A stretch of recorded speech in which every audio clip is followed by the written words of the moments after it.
How to download and install Zelle app on iPhone. First of all, open the App Store on your device. Then tap on the Search tab at the bottom of the screen.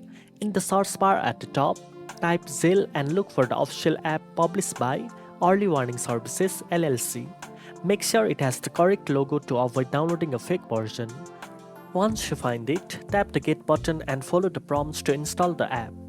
Next, open the app after installation. You will be asked to enroll using your email address or phone number. Enter your preferred email or phone number and complete the verification steps, which may include receiving a code via text or email. This ensures your account is secure and linked to your contact information. After verification, connect a bank account that is supported by Zelle.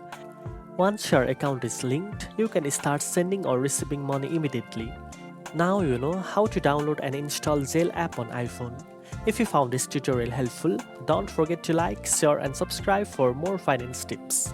Thanks for watching and I'll see you in the next one.